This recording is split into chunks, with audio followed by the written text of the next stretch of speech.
مجھے اعزاز بخشا اور آپ جیسے معزز بزرگوں سے ملنے کا موقع عنایت کیا۔ میری صحت اس لائق نہیں تھی، لیکن ان کے اور ان کے والد مولانا عبدالرزاق مسعود صاحب سے تعلق کے خاطر نے مجھے یہاں آنے پر مجبور کیا، فجزاکم اللہ خیر۔ اور اس کے ساتھ میں ایک اور بات یہ کہنا چاہوں گا کہ اس اولڈھم سے مجھے ایک ایسا شخص یاد کرنا ہے آج جو اس کام کے ابتدائی دور میں میرا معاون رہا ہے، شاید آپ اسے جانتے ہوں یا نہ جانتے ہوں۔ ان کا نام صوفی محمد رفیق تھا، اب فوت ہو چکے ہیں۔ مجھے ان سے بہت سی کتابیں ان کی لائبریری سے ملی پڑھنے کے لیے، جو میں نے ان کی وفات کے بعد واپس کی، اور جس طرح دوسرے لوگوں نے میری مدد کی ہے، کیونکہ جو کچھ میرے پاس ہے وہ سب ادھر ادھر سے اکٹھا ہوا ہے۔ میرے پاس پہلے تو کچھ نہیں تھا، کوئی بنارس سے چیز آ رہی ہے، کوئی کہیں سے آ رہی ہے، کہیں سے آ رہی ہے، کہیں سے آ رہی ہے، من حیث لا یحتسب کے خزانوں سے اللہ تعالیٰ مجھے عطا کر رہا ہے۔ تو انہی میں ایک صوفی محمد رفیق بھی ہے، اللہ تعالیٰ اسے بھی جزا دے اور جنت میں اس کے درجات بلند کرے۔ اس کے ساتھ ہی میں آپ کو شکریہ ادا کرتا ہوں۔ السلام علیکم۔ ماشاءاللہ ڈاکٹر بہاؤالدین صاحب حفظہ اللہ، ان کے ہم خیالات سے مستفید ہو رہے تھے، جس سے ہمیں یہ آگاہی ہوئی کہ کس طرح مرزا غلام احمد قادیانی کے مذموم مقاصد کو شروع سے ہی علماء اہل حدیث نے بام کر اس کے صد باب کے لیے کاوشیں کیں۔ اللہ تبارک و تعالی رد قادیانیت کی تحریک کے سب سے پہلے فرض سے لے کر آج تک جو بھی اس کام میں مشغول ہیں، اللہ ان تمام کی کاوشوں کو قبول فرمائے۔ اب یہاں محترم ڈاکٹر بہاؤالدین صاحب کے اعزاز کے لیے چند ایک شیلڈ اور تحائف مختلف علماء کی طرف سے پیش کیے جاتے ہیں۔ سب سے پہلے میں علماء اہل حدیث UK کی طرف سے درخواست کرتا ہوں جناب محترم مولانا شفیق الرحمان شاہین صاحب سے کہ وہ ڈاکٹر صاحب کو اعزازی شیلڈ پیش کریں۔ علماء اہل حدیث کی طرف سے ڈاکٹر بہاؤالدین صاحب حفظہ اللہ کے اعزاز میں یہ خصوصی شیلڈ پیش کی جاتی ہے۔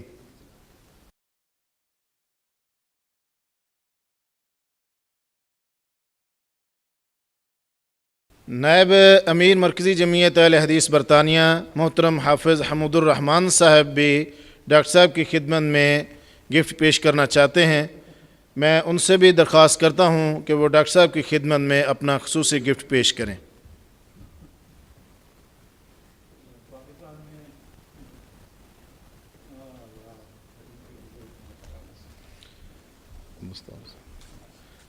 ہماری جماعت کے ممتاز عالم دین جناب مولانا عبدالستار عاصم صاحب سے گزارش ہے کہ وہ بھی ڈاکٹر صاحب کی خدمت میں ہدیہ پیش کرنا چاہتے ہیں، وہ بھی آ کر ڈاکٹر صاحب کی خدمت میں ہدیہ پیش کریں۔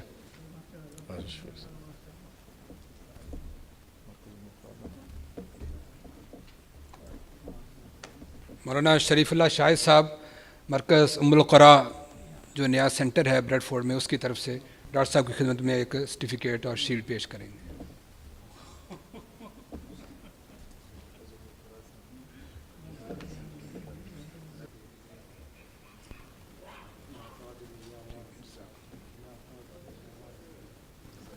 ابھی انشاءاللہ پرتکلف عشائیے کا بھی اہتمام ہے، تو اسی کے ساتھ ہم آج کی اس مبارک مجلس کا اختتام کرتے ہیں مسنون دعا کے ساتھ۔ سبحانک اللہم و بحمدک اشہد ان لا الہ الا انت استغفرک و اتوب الیک۔